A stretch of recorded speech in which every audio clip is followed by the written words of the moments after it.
Al-Qurtubi ketika beliau menyampaikan bahwasanya setan itu datang kepada kita ketika orang itu akan meninggal dunia, dan beliau menyebutkan hadisnya. Tapi kita sebutkan dan kita bacakan dulu hadisnya. Diriwayatkan dari Nabi, sesungguhnya apabila seseorang itu akan meninggal dunia, maka duduklah dua setan di sisinya, yang satu di sebelah kanan, yang satu di sebelah kiri. Setan yang di sebelah kanan akan berwujud sebagaimana ayahnya ketika dia akan meninggal dunia. Maka setan yang berwujud dengan rupa wajah ayahnya itu berkata kepada anaknya, "Nak, masuklah kamu kepada Nasara. Sesungguhnya aku adalah orang yang sangat menyayangi dan mencintai kamu. Dan masuklah kamu kepada Nasara karena dia itu adalah agama yang terbaik." Setan yang satunya yang duduk di sebelah kiri akan berwujud sebagaimana ibunya. Maka setan ketika berwujud kepada ibunya, setan itu berkata, "Saya ini ibumu. Tetekku telah memberikan kepadamu air susu, dan pahaku telah menjadi pangkuanmu. Matilah kamu pada agama Yahudi, karena sesungguhnya agama Yahudi adalah agama yang benar." Hadis itu disampaikan oleh beliau dari satu riwayat dari Ibni Abi Zaid. Setelah Imam Al-Qurtubi menyampaikan tentang ini, ternyata kita mendapati apakah hadis yang disebutkan oleh beliau itu benar ataukah tidak. Ternyata hadis yang disampaikan oleh beliau ketika beliau menyampaikan tentang hadirnya setan ketika akan meninggal dunia, hadis itu setelah ditahqiq kemudian disampaikan pula oleh Imam As-Suyuti, hadis itu tidak benar. Kok bisa ya sekali Imam Al-Qurtubi menyampaikan hadis yang tidak sahih, Ustaz? Kita harus paham, sesempurna siapapun setiap ulama, sesungguhnya tidak semua yang disampaikan itu pasti benar. Dan salah itu hal yang biasa, tapi salahnya ulama tetap mendapatkan satu pahala karena kesungguhan dia ketika mempelajari ilmu dan menyebarkannya. Jadi bukan berarti langsung kita tuduh Imam Qurtubi ini syubhat, Imam Al-Qurtubi tidak jelas karena menyampaikan hadis dhaif. Tidak lah, kita tetap menghormati Imam Al-Qurtubi karena sesungguhnya kebaikan yang beliau sampaikan dan ilmu yang beliau sampaikan jauh lebih banyak daripada kesalahan-kesalahan yang beliau miliki. Sekarang kita balik kepada hadisnya. Kalau hadisnya tidak sahih, berarti setan tidak hadir kepada kita ketika kita akan meninggal dunia? Jawabannya tidak. Sesungguhnya hadis ini bukan satu-satunya untuk menunjukkan bahwasanya setan itu hadir kepada kita ketika meninggal dunia. Ada banyak hadis-hadis yang lainnya yang ternyata hadis-hadis yang lainnya itu derajatnya hasan, dan tidak sedikit yang derajat hadisnya itu adalah sahih. Jadi bapak dan ibu harus paham, kalau ada satu masalah diterangkan dengan satu hadis yang lemah, belum tentu hadis-hadis yang lainnya pun lemah dalam masalah itu, karena bisa jadi ada yang hasan, ada yang sahih di samping hadis yang lemah. Kita akan sampaikan di mana itu para ulama menyampaikan. Para ulama menyampaikan bahwasanya setan itu memang betul-betul hadir. Ketika seseorang itu akan meninggal dunia, sesungguhnya setan itu hadir. Maka di antara ulama yang menyampaikan bahwasanya setan itu hadir ketika kita akan meninggal dunia, di antara dalil yang disampaikan oleh mereka itu adalah sesungguhnya Rasulullah itu menyampaikan kepada kita, sesungguhnya setan itu selalu mengawasi kita dalam setiap perkara. Bapak dan Ibu pasti pernah membaca hadis riwayat Bukhari, sesungguhnya setan itu selalu mengawasi manusia dalam seluruh gerak-gerik yang dilakukan oleh manusia. Ketika kita sebelum makan, setan pun akan memperhatikan kita dan mengawasi kita. Apakah kita membaca basmalah ataukah tidak sebelum makan? Kalau kemudian kita membaca basmalah, setan tidak bisa ikut serta dalam makanan yang kita konsumsi. Tapi ketika kita makan tidak membaca basmalah, maka setan itu akan makan bersama dengan kita dan mengambil keuntungan dari apa yang kita konsumsi. Makanya Rasulullah kan pernah tersenyum. Ketika ditanya, "Kenapa engkau tersenyum ya Rasulullah?" "Fulan tadi makan lupa membaca basmalah dan setan hadir bersamanya untuk makan ketika dia lupa membaca basmalah. Di tengah-tengahnya dia membaca doa kembali, Bismillah awwaluhu wa akhiruhu, dan kemudian setan memuntahkan apa yang tadi telah dia makan bersama orang itu. Setan juga hadir bersama kita ketika kita akan masuk rumah, Pak. Dalam hadis yang sahih riwayat Muslim tentunya kita paham, setiap dari kita kalau pulang ke rumah, sebelum kita masuk ke dalam rumah itu setan itu ngawasin kita. apakah kita nanti masuk dengan membaca bismillah ataukah tidak? Kalau kita kemudian masuk ke rumah membaca bismillah, kalau rumah itu sudah kita tinggalkan cukup lama, kita membaca salamnya assalamu alaina wa ala ibadis salihin. Kalau kita meninggalkannya cuma dari pagi, kita membaca assalamualaikum. Kita membaca bismillah, kemudian makan malam membaca bismillah, kemudian setan yang mengawasi itu di luar pintu berkata kepada teman-temannya, la asya wa la mabita lakum. Tidak ada makan malam bagi kalian dan tidak ada tempat tidur untuk kalian. Kenapa? Tempat itu dimasuki dalam kondisi berzikir dan makannya dalam kondisi dimulai dengan berzikir.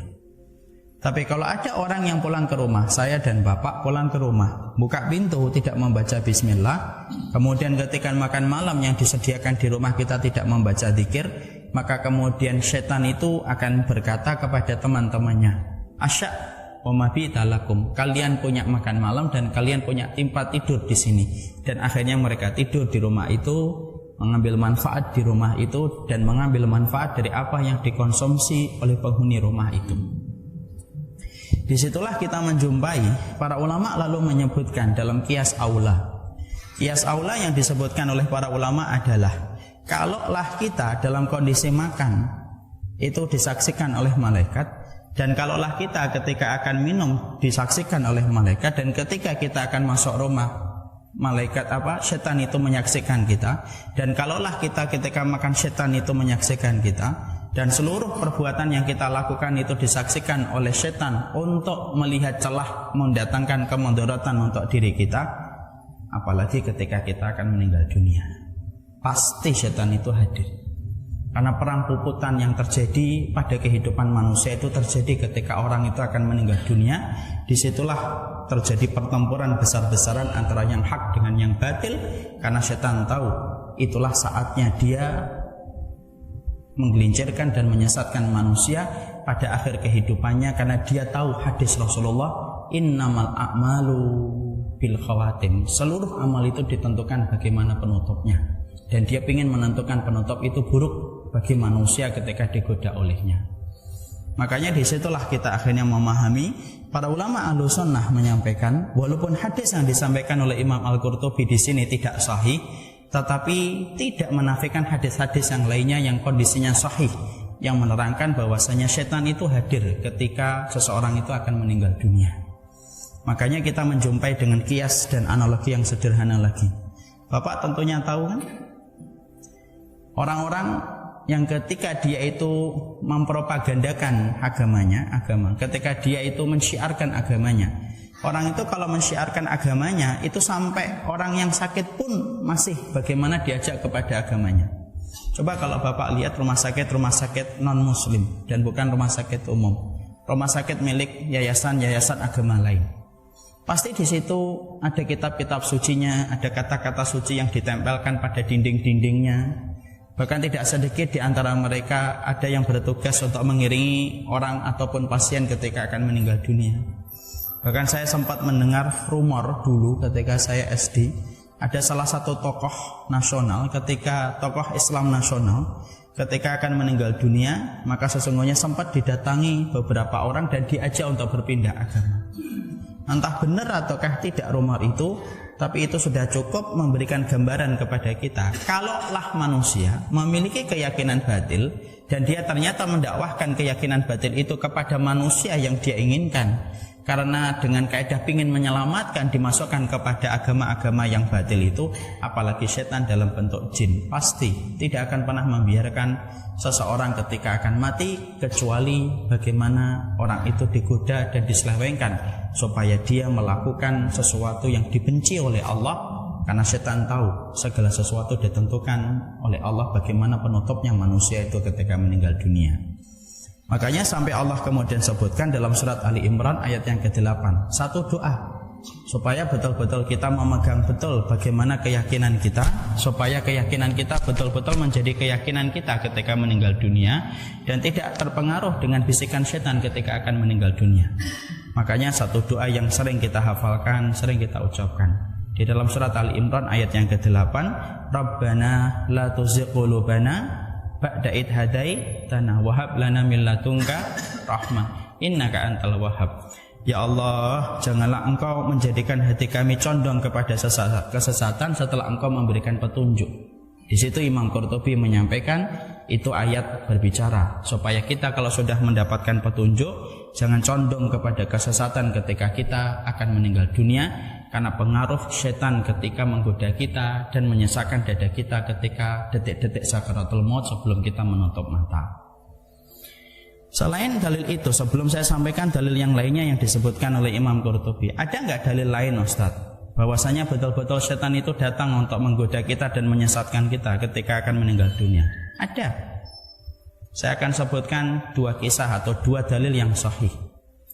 Dalil yang pertama yaitu ketika Nabi menyampaikan ketika sedang di dalam peperangan. Lalu kemudian Nabi bersama dengan para sahabatnya, lalu ada seseorang sahabat yang berjibaku dengan gagah berani. Dan banyak orang-orang musyrik itu yang tertebas dengan pedangnya. Rasulullah kemudian berkata, apa yang kalian katakan tentang orang ini? Para sahabat yang di sampingnya Rasulullah berkata, ya Rasulullah, innahu min ahlil jannah. Dia insya Allah termasuk penduduk surga ya Rasulullah. Lihat semangatnya berjibaku di dalam memerangi musuh-musuh Allah.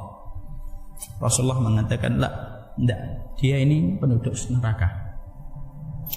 Ada satu sahabat yang kemudian penasaran dengan apa yang disampaikan Rasulullah. Dia mengikuti sahabat itu, orang itu di dalam peperangan tersebut. Ternyata dalam peperangan tersebut, orang yang tadi dilihat oleh para sahabat dengan pandangan kagum, ternyata dia tersambat dengan pedang, jatuh dari kudanya. Ketika jatuh dari kudanya, maka dia merasakan sakit yang berat dari tebasan pedang itu. Ketika dia sakitnya berat, dia tidak kuat dengan sakitnya. Dia melihat sebilah pedang yang ada di sampingnya, diraih sebelah pedang itu, ditusukkan ke tubuhnya berkali-kali. Mati, tapi bukan mati di dalam kondisi membela kalimat Allah, tetapi matinya bunuh diri. Siapa yang menggerakkan dia untuk mengambil pedang itu? Syaitan. Syaitan yang kemudian membisikkan kepada hatinya, raih pedang itu supaya sakitmu ini tidak terlalu lama. Sudah terlalu lama kamu, terlalu sakit kamu. Akhirnya bisikan itu masuk ke dalam pikirannya, kemudian diraih pedang itu, yang mana kalaupun dia nunggu beberapa menit mungkin akan berubah takdirnya. Ternyata diraih itu, kemudian pedang tersebut ditusukkan ke tubuhnya berkali-kali, dan akhirnya matinya mati bunuh diri dan bukan mati di dalam jihad membela kalimat Allah. Di situ dalil tambahan. Ternyata orang yang akan meninggal dunia itu, pengaruh setan itu begitu kuat dalam kehidupan ketika orang itu akan meninggal dunia. Makanya Bapak dan Ibu, kalau kita menjumpai orang ketika akan sakaratul maut itu jangan pernah ditinggalkan. Makanya sampai Nabi memberikan wasiat, memberikan nasihat, lakinu ala mautakum la ilaha illallah. Makanya sampai Nabi memberikan wasiat kepada kita, kalau ada orang yang akan meninggal di antara kalian, talqin terus itu di telinganya sebagian sini. Talqin terus, jangan ditinggalkan. Kenapa? Karena sesungguhnya kita tidak tahu apa yang dia rasakan, dan kita memastikan talqin itu akan membantu dia untuk mengucapkan kalimat la ilaha illallah, supaya setan tidak jadi memurtadkan ia di penghujung ajalnya ketika akan meninggal dunia. Dalil yang kedua yang menunjukkan bahwasanya setan itu datang kepada kita dan menggoda kita ketika kita akan meninggal dunia, yaitu adalah dalil dari salah satu riwayat yang mungkin sebagian dari kita pernah mendengar. Mungkin kita masih ingat ada sebuah hadis Rasulullah yang menceritakan tentang orang yang menjadi ahli ibadah bertahun-tahun, sampai kemudian dia tergoda dengan godaan wanita yang dititipkan kepadanya. Singkat ceritanya, dia berzina dengan wanita itu, padahal ahli ibadah. Dibunuh wanita itu, lalu kemudian dikuburkan di salah satu bagian rumahnya. Sampai kemudian 3 laki-laki yang menitipkan gadis itu kepadanya, itu kemudian datang bertanya, mana adik kami? Adik kamu kabur. Padahal adiknya dibunuh karena perbuatan zina sampai perempuan itu amin. Maka ketika akhirnya apa yang dilakukan ahli ibadah itu terungkap, apa yang terjadi? Maka sesungguhnya 3 pemuda itu bersama dengan orang kampung marah, murka, sampai dipukuli ahli ibadah itu ketika ketahuan bahwasanya dia membunuh adik perempuan mereka. Ketika dalam kondisi sakit yang berat itu, yang dia rasakan dan perih yang dia rasakan karena pukulan-pukulan yang mengenai kepadanya, maka setan datang dan berkata, kufurlah kamu kepada Allah, aku bebaskan dari rasa perih dan sakit yang kamu rasakan. Ketika itu dia berkata, inni kafartu billah, saya kufur kepada Allah. Tepat ketika mengatakan itu tertipu dengan bisikan setan, pada saat itulah dia meninggal dunia dalam kondisi sudah murtad kepada Allah. Nah itu dalil. Jadi itulah yang menjadikan kita akhirnya memahami orang ketika akan meninggal dunia, setan itu datang menggoda betul.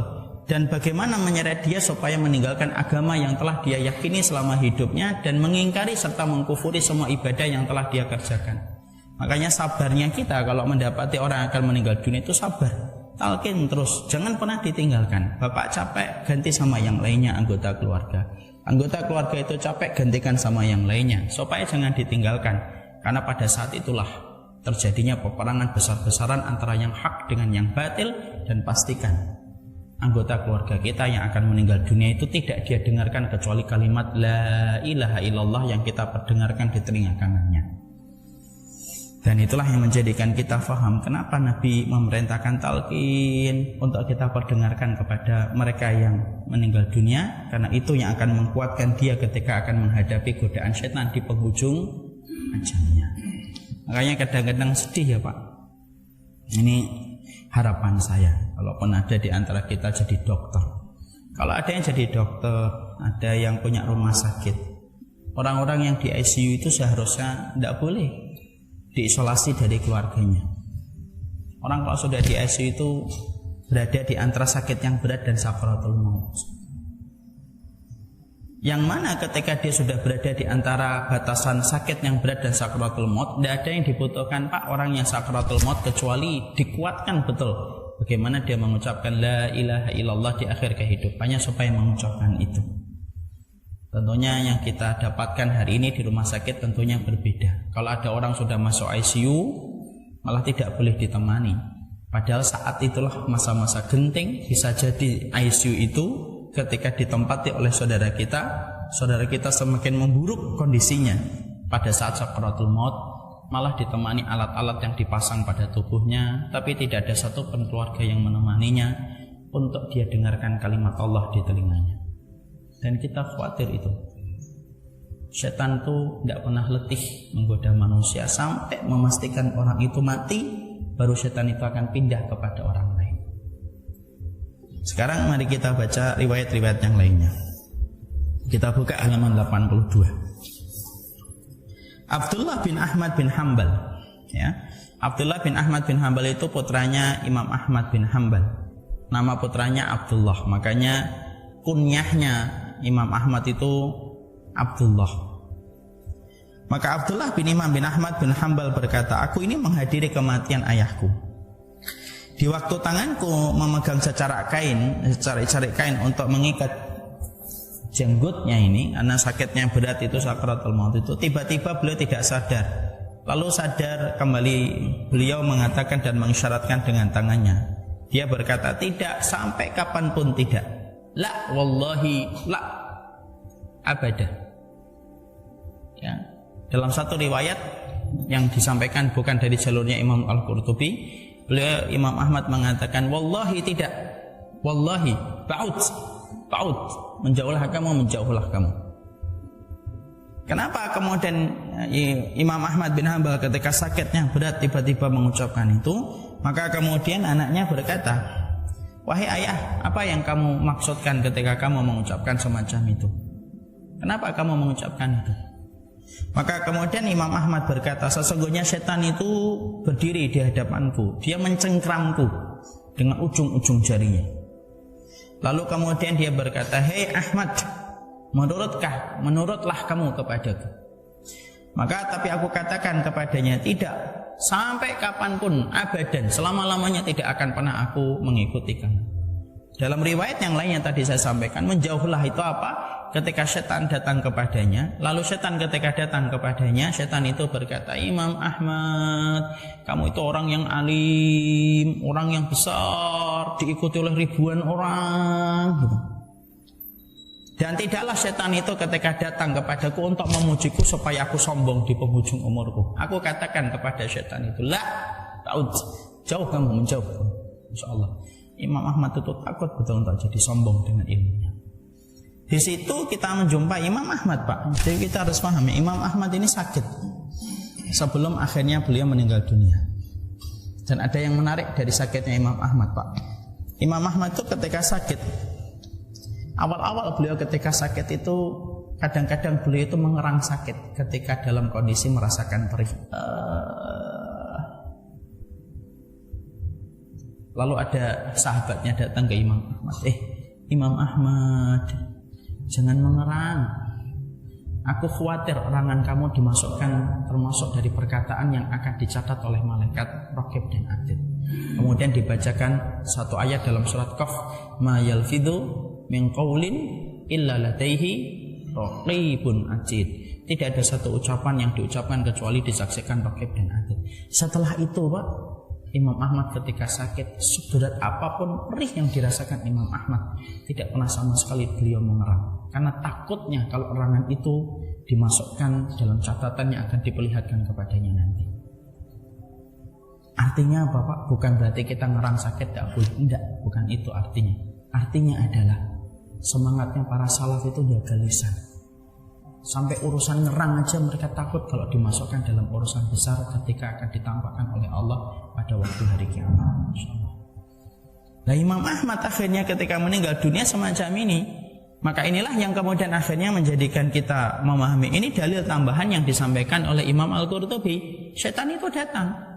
Dan apakah setan itu wujudnya sama? Tidak. Wujudnya antara Imam Ahmad dengan yang lainnya mungkin berbeda. Tapi yang jelas dari apa yang dipaparkan dan dijabarkan oleh Imam Al-Qurtubi, berarti setan itu datang kepada kehidupan manusia ketika akan meninggal dunia. Tentunya kata para ulama, masing-masing setan yang datang kepada setiap manusia itu beda-beda dan tidak bisa disamakan. Maka kemudian yang lain lagi disampaikan di bawahnya lagi, saya katakan bahwasanya saya sendiri pernah mendapati guru kami Al-Imam Abul Abbas Ahmad bin Umar Al-Qurtubi. Beliau ada di Benteng Iskandaria. Dia berkata, aku menyaksikan kematian saudara guru kami Abu Ja'far Ahmad bin Muhammad Al-Qurtubi. Maka ketika dia menghadapi maut, maka dikatakan kepadanya, ucapkanlah la ilaha illallah. Ucapkan la ilaha illallah. Tetapi ternyata dia ketika ditalkin untuk mengucapkan la ilaha illallah, dia mengatakan enggak. Ya. Maka kemudian kaget itu. Lalu kemudian ketika sadar kami ceritakan itu. Ternyata dia belum sampai sakaratul maut. Sakitnya berat tapi belum sampai sakaratul maut. Sadar dari sakitnya, maka kemudian dijelaskan kepadanya. Lalu dia menjawab, ada dua setan yang datang kepadaku. Yang pertama datang dari arah kanan, yang kedua datang dari arah kiri. Satu di antaranya mengatakan, matilah kamu dalam agama Nasara. Ya, matilah kamu dalam agama Nasara karena itu adalah agama yang terbaik. Satu setan lagi mengatakan, matilah kamu dalam agama Yahudi karena itu agama yang terbaik. Maka aku katakan kepada setan-setan itu, tidak. Itulah yang aku ucapkan. Aku bukan menolak kalimat talqin yang kalian ucapkan, tetapi aku menolak setan ketika mengajakku untuk masuk kepada Yahudi dan Nasara. Insyaallah. Ya, ini benar. Misionaris saja, Pak, manusia. Itu akan ngajak manusia kalau sakit itu kalau bisa dijadikan untuk pindah agama kalau mampu. Itu manusia, apalagi setan dalam bentuk jin. Makanya riwayat-riwayat ini mempertegas dari apa yang kemudian sering kita dapatkan. Sesungguhnya setan itu ada. Setan itu datang menghimpit kita, lalu kemudian menjadikan setan itu kemudian menginginkan kita supaya kita terjadi penyimpangan dalam agama kita. Dan itulah yang disampaikan oleh Imam Qurtubi. Makanya kalau kita paham tentang masalah ini, Masya Allah, meminta kebaikan dalam akhir kehidupan kita, yaitu meminta husnul khatimah. Makanya sampai Syekh bin Baz, Pak, salah satu ulama besar, sampai menyampaikan ada 3 doa yang harusnya dilazimi oleh kita dalam setiap sujud ketika kita sholat. 1, minta husnul khatimah. 2, minta istiqamah. Yang ketiga, minta supaya kita diampuni dosa-dosanya oleh Allah setiap kita bersujud. Karena 3 perkara itulah yang dibutuhkan ketika nanti kita pulang kepada Allah. Ya, dicengkeram, lalu kemudian setan datang untuk kemudian menggoda kita. Apakah setan ketika datang kepada kita lalu menggoda kita hanya untuk berpindah agama? Imam Qurtubi lalu menjelaskan, kadang-kadang setan itu datang kepada kita untuk menyerupai satu kegiatan yang sering kita lakukan dalam dosa dan kemaksiatan, supaya dosa dan kemaksiatan itulah yang kita ucapkan ketika kita meninggal dunia. Jadi ketika kita sudah paham bahwasanya betul-betul setan itu datang kepada kita ketika meninggal dunia, tadi kita memahami dari riwayatnya Abdullah, anaknya Imam Ahmad bin Hanbal, setan itu ngajak kita supaya berpindah agama. Tapi dalam riwayat yang lainnya disampaikan oleh Imam Al-Qurtubi, sesungguhnya tidaklah seseorang ketika akan meninggal dunia, ketika setan itu datang, setan itu akan menyerupai kita dengan semua perbuatan buruk yang pernah kita lakukan, dan akan menyerupai teman-teman buruk yang pernah kita pergauli ketika kita sehat dan hidup. Itu yang datang kepada kita dan menjadikan kita ingat kepada dosa itu ketika mau mati. Makanya Imam Qurtubi lalu menyampaikan, ada orang-orang yang ketika mau meninggal dunia itu ngucapin hal-hal yang buruk, Pak. Ada yang kemudian disampaikan oleh Imam Qurtubi, orang di Syam itu ada orang yang kemudian ketika mau meninggal dunia ditalkin dia dengan ucapan la ilaha illallah. Lalu kemudian orang itu, kata Imam Qurtubi, malah mengucapkan satu kata, tuangkanlah lagi minuman untukku, askini bisurbati ma'in, tolong tuangkan air lagi, tolong kasih saya minuman lagi. Ditalkin la ilaha illallah, kata Imam Qurtubi, tapi mengucapkan itu. Ketika dia meninggal dunia, mati, ditelusuri, ternyata dia peminum khamr. Dan itulah yang muncul ketika dia itu akan meninggal dunia. Masya Allah. Ada lagi yang kemudian ketika ada orang itu akan meninggal dunia, lalu kemudian dikatakan kepadanya, yaitu talqin dan kalimat-kalimat yang baik sebelum dia meninggal dunia, justru dia malah berkata 10, 11, 12. Ditalqin, tapi 10, 11, 12. Ternyata setelah ditelusuri, kata Imam Qurtubi, sesungguhnya dia itu pegawai kantor yang sibuk dengan hitungan dan anggaran, Pak. Seluruh hidupnya itu terdominasi ngitung terus, sampai tidak pernah ibadah gara-gara ngitung terus. Bukan berarti bapak nggak boleh jadi bendahara loh ya. Bendahara tidak haram selama yang kita hitung harta yang halal, silahkan. Tapi yang dimaksudkan di sini kisah nyata yang disampaikan oleh Imam Qurtubi, orang tersebut itu tidak ada yang dia pikirkan kecuali anggaran dan kecuali hitungan, terus setiap pagi, setiap siang, setiap sore, sampai kata-kata itulah yang keluar ketika ditalqin. Makanya berbicara masalah omongan, kita juga harus paham omongan itu akan kemudian direkam di bawah alam sadar kita, dan biasanya itu akan keluar, Pak, ketika kita dalam kondisi sudah tidak sadar lagi. Makanya orang kalau sudah sering ngomong buruk-buruk gitu, hati-hati loh, bisa jadi kita akan dimatikan dengan kalimat buruk yang sering kita ucapkan, karena setan itu akan mengingatkan itu kepada kita ketika kita akan meninggal dunia.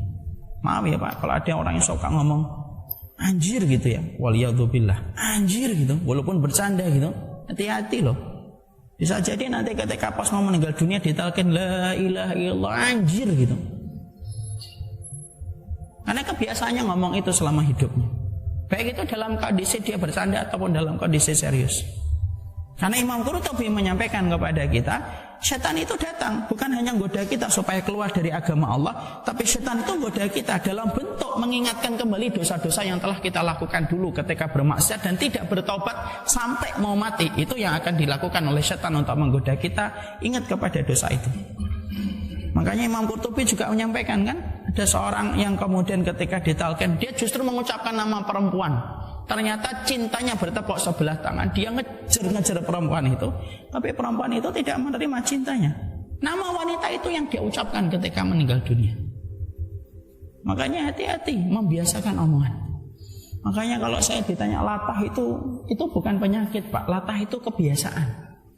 Orang sampai bisa ngomong kodok, ya karena biasa ngomong kodok, dia keluar.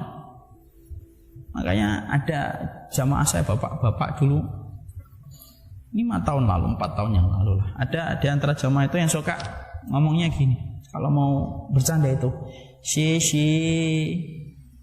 bukan cici ya, si bercanda, orangnya baik, tapi suka kalau bercanda gitu, si Ustaz, si. Saya bilang, Pak, jangan diulangi lagi Pak, jangan dengar kayak gitu lagi. Loh kenapa Ustaz?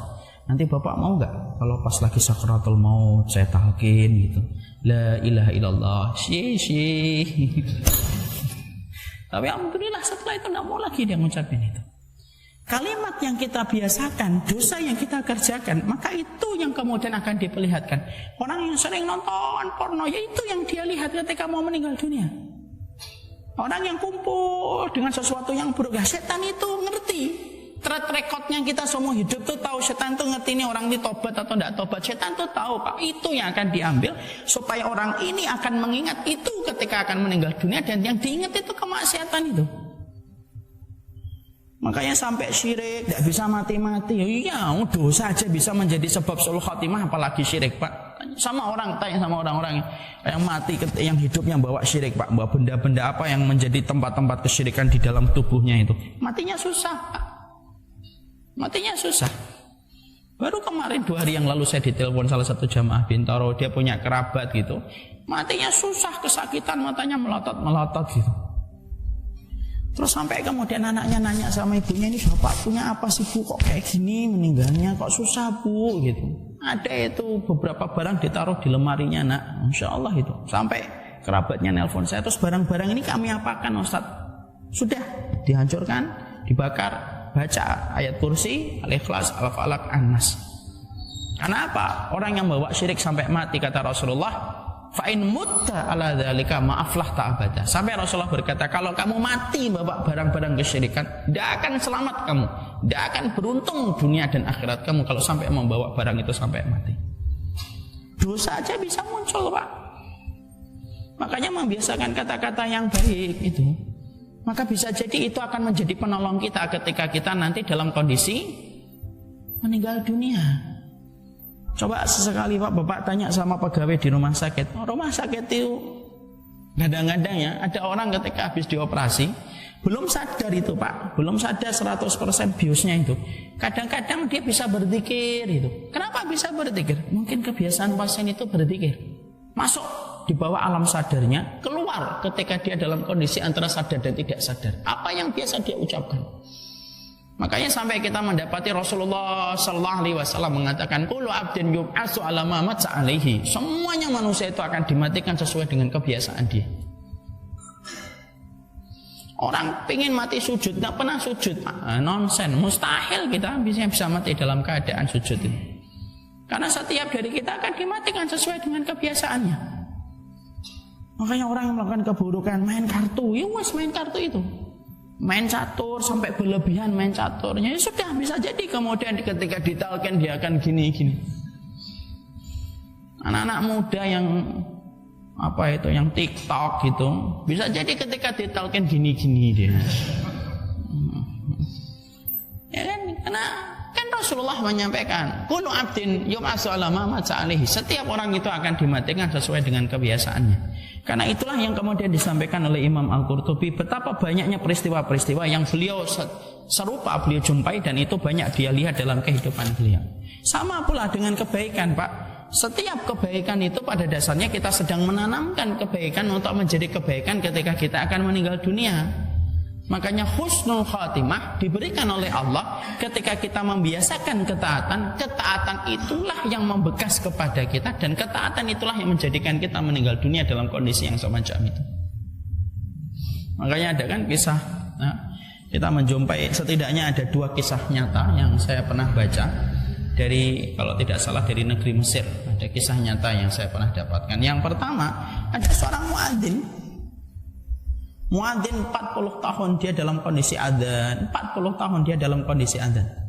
Tidak digaji di satu masjid, dia adzan terus. Adzan terus. Sampai dalam kondisi berat itu, ketika sakitnya semakin berat, seakan-akan dia sudah mau sakaratul maut. Tapi anak-anaknya saat itu kumpul gitu, menyaksikan bapaknya ketika akan menghadapi sakaratul maut. Bapaknya itu, anak-anaknya itu melihat, kok seakan-akan bapak itu ada beban gitu. Apa yang kira-kira dipikirkan oleh bapak ya, sampai kok kelihatannya bapak itu bebannya itu belum hilang gitu. Tiba-tiba bapaknya itu kayak diem gitu. Sampai anaknya berkata, seakan-akan ayah saya itu, kata anak-anaknya itu, ayah saya itu sedang ngomong sama Allah, ya Allah, kasihlah saya izin untuk adzan sebelum meninggal dunia. Saya sudah adzan 40 tahun ya Allah. Seakan-akan ayah saya ngomong gitu. Baru ketika ayah saya kayak gitu, tiba-tiba ayah saya memberikan isyarat supaya didudukkan. Didudukkan ayahnya, Pak. Didudukkan, kemudian adzan. Allahu Akbar, Allahu Akbar. Adzan dia. Sampai kalimat La ilaha illallah. Meninggal dunia. Ambruk, meninggal dunia. Persis dengan apa yang dia persiakan 40 tahun, dan dengan kalimat itu dia dimatikan oleh Allah. Kisah nyata ini di daerah Mesir. Ada kisah nyata lagi, yaitu ketika ada salah satu kapal yang kemudian tenggelam.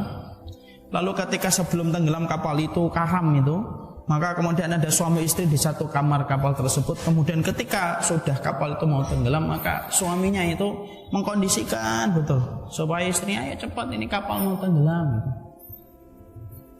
Ternyata suaminya sempat kesal dalam tanda kutip ketika mendapati istrinya berkata, nanti dulu,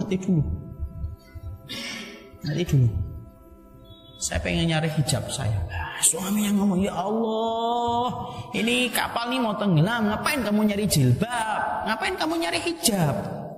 Saya tidak akan pernah ketika mati dalam kondisi terbuka aurat saya ketika kembali sama Allah. Cari Pak hijabnya, ketemu pakai hijabnya. Sampai dikisahkan kapal itu tenggelam, sampai semuanya berada dan mengapung di atas lautan, sampai kondisinya istrinya tenggelam. Dan sebelum tenggelam, istrinya sempat berkata kepada suaminya, Araditani, kamu itu ridho nggak sama diriku? Kemudian suaminya bilang, ya Allah, kamu kondisi gawat kayak gini masih tanya saya ridho sama kamu enggak? Enggak. Tolong, kamu ridho nggak sama saya selama saya menjadi istri? Kemudian suaminya berkata, saya ridho kamu jadi istriku. Pada saat itulah dia mengucapkan itu, tiba-tiba dipisahkan dengan gelombang yang besar, pisah dia sama istrinya. Tahu-tahu istrinya sudah meninggal dunia, tenggelam, dan beliau selamat. Dan sampai ketika beliau menyampaikan kisah ini, sampai kemudian beliau berkata, semoga saya bertemu dengan istri itu nanti di surga. Di situ kita paham, Pak, kebiasaan yang baik itu akan menjadi kebiasaan yang baik. Makanya ketika setan itu, maka yang kedua yang dilakukan setan selain membuat kita untuk kemudian kufur dan murtad dari agama Allah, maka setan itu akan menjebak kita supaya kita terus kemudian mengingatkan kita tentang dosa-dosa yang telah kita lakukan. Ini loh pentingnya bagaimana taubat dan selalu memperbarui taubat. Karena tidak ada orang yang kemudian candu terhadap perkara dosa, tidak ada orang yang candu terhadap perkara dosa, kecuali orang yang candu kepada dosa itu akan dimatikan oleh Allah dengan dosa yang telah dia rutinkan itu. Makanya kalau ada orang candu dengan dosa, ada dua yang Allah berikan menjadi hukuman. Satu, Allah buka dosa itu dilihat orang lain. Atau dua, Allah mematikan ia dalam dosa itu, sebagaimana setan menyerupai dia untuk melakukan dosa itu sebelum meninggal dunia. Makanya inilah yang menjadikan akhirnya kita memahami sesungguhnya setan itu akan datang dalam kehidupan ketika seseorang itu akan meninggal dunia. Makanya penting betul ketika kita mendapati kondisi ini sedang menimpa, yaitu kemudian sedang ada pada saudara-saudara kita ketika dia sakaratul maut, pastikan betul bagaimana kita mentalkinnya, bagaimana kemudian kita membimbingnya, mengingatkan tentang semua kenikmatan Allah yang Allah berikan kepadanya, penting betul. Makanya kan berkali-kali saya ingatkan, mungkin ada yang mungkin masih ingat, orang kalau sudah sakaratul maut yang nangis-nangis suruh pergi dulu, supaya tidak menyesakkan dada orang ketika akan sakaratul maut, supaya tidak terbebani dengan suara, tidak terbebani dengan suara yang dia dapatkan dari orang menangis itu. Adik-adik kita yang nangis suruh pergi dulu, kalau mau nangis nanti di luar aja dulu. Diteguhkan hatinya, talqin la ilaha illallah. Mari dikatakan jangan mati kecuali pada agama Allah, la ilaha illallah. Terus sampai tepat akhirnya beliau meninggal dunia, maka baru selesai tugas kita takzim kepada orang yang kita cintai sampai dia menutup mata. Makanya orang kalau sudah di ICU, Pak, kalau sudah kemungkinannya kecil banget, kalau kemungkinannya sudah kecil banget, lebih baik dibawa pulang. Kalau memang dokter mengatakan kemungkinannya kecil, sudah dibawa pulang. Yang bisa menjadikan dia panjang umur dan pendek umur bukan alat yang dipasang pada tubuhnya. Jadi jangan pernah beranggapan kalau kita nanti ngambil dia dari ruang ICU terus kemudian meninggal, kemudian kita berkata, coba kalau alat itu masih dipasang. Jangan gitu, itu syirik gitu. Karena yang menjadikan umurnya panjang dan pendek itu Allah, Pak, bukan alat, Pak. Hari ini kan banyak masyarakat yang menganggap alat-alat itulah yang memanjangkan umurnya. Tidaklah, alat tidak bisa memanjangkan umur 1 detik pun tidak bisa. Dan biasanya setan itu akan datang supaya kita mengatakan andai kata kalau ada orang yang sudah meninggal ketika kita sedang sedih. Coba kalau saya bawa ke rumah sakit sana, coba kalau saya bawa ke dokter sana, coba kalau saya bawa ke terapi sana. Itu perkataan setan. Dan Allah dan Rasulullah sudah mengatakan jangan suka mengatakan andai, karena andai itu akan membuka pintunya setan untuk menggoda hati kita. Jadi kalau sudah ICU sudah berat gitu, sudah Pak. Kalau sudah berat di ICU lebih baik dikondisikan, keluarga dikondisikan, kemudian dicarikan kamar yang biasa aja, kemudian kita talqin supaya kalimat itulah yang dia dengarkan, bukan setan yang dia dengarkan, dan kalimat Allah yang dia dengarkan sebelum dia meninggal dunia. Karena kita bertarung habis-habisan ketika orang itu akan meninggal dunia untuk mempertahankan keyakinan yang ingin kita tanamkan kepada orang yang kita cintai supaya dia tidak condong kepada kesesatan setelah ditiupkan oleh syaitan. Dan inilah yang menjadikan kita memahami bahwasanya Imam Al-Qurtubi menyampaikan adanya syaitan ketika kita akan meninggal dunia. Kemudian Imam Al-Qurtubi menyampaikan, ya, ada beberapa hal yang menjadikan seseorang itu begitu berat ketika ada sesuatu yang menyebabkan orang itu akhirnya terjebak kepada su'ul khatimah. Macam-macam yang disampaikan oleh beliau itu sesungguhnya perbuatan syirik menyebabkan orang su'ul khatimah, melakukan sesuatu yang tidak disunahkan Rasulullah bisa menyebabkan seseorang itu jatuh dalam perbuatan su'ul khatimah. Dosa yang dibiasakan itu akan menjadi penyebab su'ul khatimah. Berkumpulnya pada tempat yang buruk itu juga menjadi penyebab orang su'ul khatimah. Dan setan akan mendatangi manusia ketika manusia akan meninggal dunia. Itulah yang kemudian kita dapatkan dalam pelajaran kehadiran setan saat kita akan meninggal dunia. Kemudian kita pelajari, kita buka halaman ke-87. Kita mempelajari halaman ke-87 su'ul khatimah. Su'ul khatimah itu tidak akan pernah ada kecuali ada kematian. Dinamakan khatimah. Khatimah itu penutup. Penutup itu kematian, dan penutup itu ada dua. Ada husnul khatimah, ada su'ul khatimah. Ketika kita bicara tentang husnul khatimah dan su'ul khatimah, maka sesungguhnya dalilnya banyak. Husnul khatimah ada dalilnya, su'ul khatimah ada dalilnya. Dan apa penyebabnya? Kapan seseorang dikatakan su'ul khatimah? Kapan seseorang itu husnul khatimah? Dan apa kisah-kisah yang terjadi di antara para nabi yang husnul khatimah dan kisah-kisah pada umatnya nabi yang su'ul khatimah? Nah, itulah yang akan kita bahas pada pertemuan kita selanjutnya. Sudah titit ini tanda husnul khatimah ya. Nah, sudah mau ada. Jadi ini yang dapat kita sampaikan. Saya tidak melanjutkan habis sisa. Habis sisa itu itu Pak, sunahnya ketemu keluarga, dengerin unek-uneknya istri. Nah, saya tidak mau ngambil sunahnya itu dari Bapak, dan jangan ngambil sunah itu dari saya ya. Jadi mari kita pulang, dengarkan unek-unek istri kita, karena Nabi itu kalau habis sisa pulang didengerin itu kisah-kisah istrinya itu. Walaupun kadang-kadang kisahnya tidak penting, tidak apa-apa, dengerin aja, melegakan hatinya, karena itulah yang dicontohkan oleh Rasulullah SAW.